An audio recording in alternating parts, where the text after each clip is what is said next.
Muy buenos días, familia. Aquí seguimos un día más, una mañana más de jueves para seguir compartiendo y estudiando la bendita y la poderosa palabra de nuestro Dios, que como bien saben, aquellos que son que siempre están continuando escuchando estos devocionales, saben que hoy tendríamos que leer el versículo 6 del capítulo 16 del Evangelio de Mateo, porque estamos siguiendo un orden, cada día estamos viendo un versículo, ¿verdad?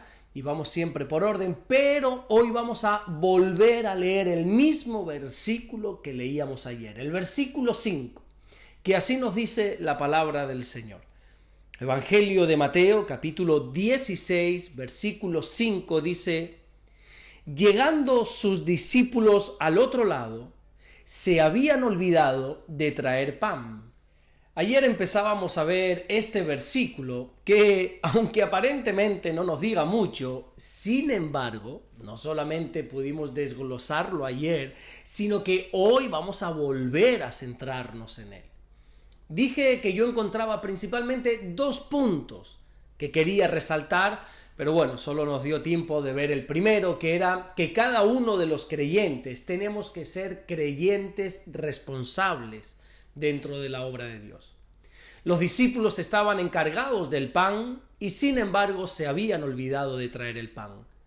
Dejábamos claro que, oye, a veces nosotros podemos tener algún fallo, podemos tener algún error dentro de nuestro servicio a Dios, pero que eso tiene que ser una excepción, porque la norma general debería ser, oye, que tenemos que ser cristianos responsables con aquello que Dios ha demandado de cada uno de nosotros.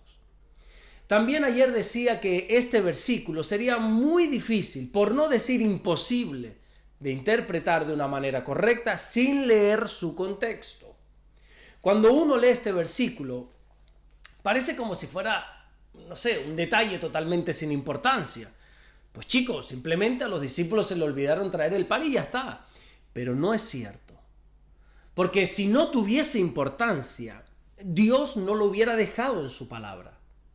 La Biblia enseña, en la segunda carta que Pablo le escribe a Timoteo, en el capítulo 3, versículo 16, que toda la escritura es inspirada por Dios, y también dice que toda la Biblia es útil para enseñar.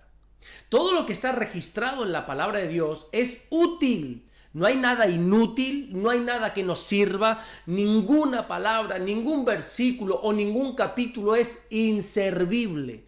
Toda ella es útil para enseñarnos algo importante en nuestra vida. ¿Y sabes qué más encuentro aparte de lo que ya te comenté ayer en este pasaje? Que Dios siempre quiere dejar claro que sus siervos no somos perfectos. El único perfecto se llama Dios. Nadie más lo es. Estamos en el camino a la perfección, pero mientras vivamos en este cuerpo mortal, no seremos perfectos. Si somos honestos, tenemos que reconocer que aunque seamos cristianos, aunque llevemos décadas y décadas en el Señor, no somos perfectos. Pero no es que no lo seamos nosotros, sino que sus discípulos tampoco lo eran. Ellos eran personas de carne y hueso, como cada uno de nosotros. A pesar de que ellos estuvieron pegados literalmente a Jesús, de convivir 3 años y 24 horas a su lado, aún así todavía tenían errores. Ellos tenían defectos. Podemos encontrar cómo no eran perfectos, ni muchísimo menos. Mira, me gustó mucho, me viene a la mente lo que el pastor Rey habló la semana pasada en el culto de estudio bíblico que tuvimos, cuando decía que Pedro estuvo 3 años al lado de Jesús, pero sin embargo todavía seguía cargando su espada. Y no solamente la cargaba, sino que la usó. Recuerda que él la usó en el momento cuando fueron a apresar a Jesús y Pedro sacó su espada y cortó la oreja derecha de uno de los siervos del sumo sacerdote. Así nos enseña la Biblia en el Evangelio de Juan en el capítulo 18 y versículo 10. Yo sé que hoy en algunas religiones, que en algunas iglesias, se tienen a los discípulos como personas sin pecado, a Pedro, a Juan, como santos, inmaculados, e incluso se les adora, y hay imágenes de ellos por todos lados. Pero si pudiésemos analizar a cada apóstol, nos daremos cuenta que el que no fallaba en una cosa, fallaba en la otra. Pedro no solamente cortó la oreja de este hombre, sino que, como bien todos sabemos, negó al Señor 3 veces. También era un poco bocaza, podríamos decir, Tomás batallaba con la duda. Jacobo y Juan todavía tenían intereses equivocados en la vida.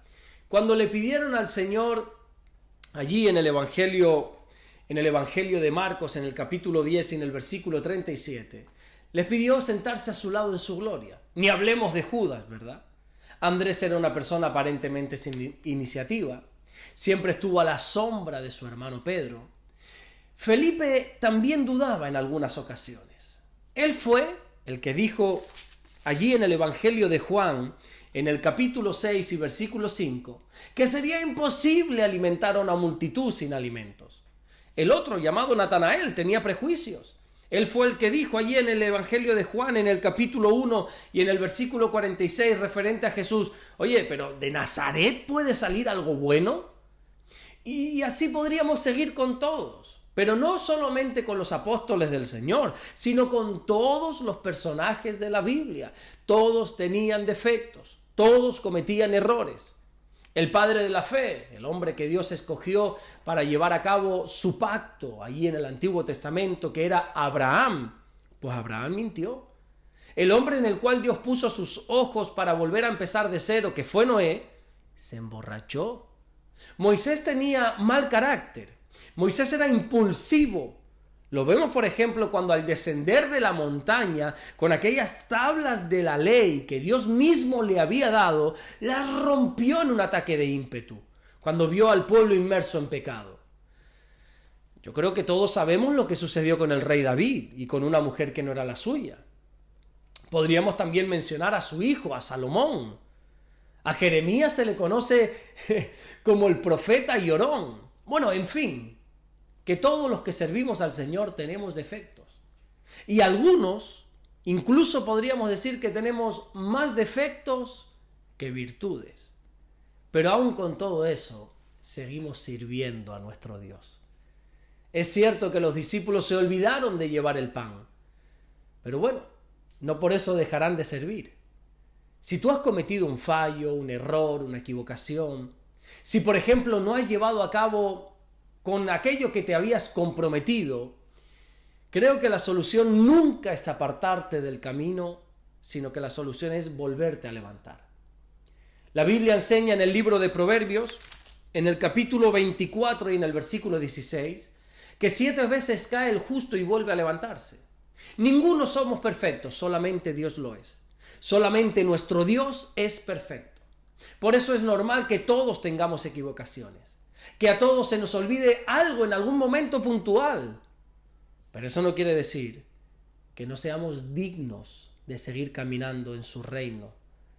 Si alguien te ha vendido la historia de que un creyente tiene que ser perfecto y que nunca debe equivocarse, te ha mentido.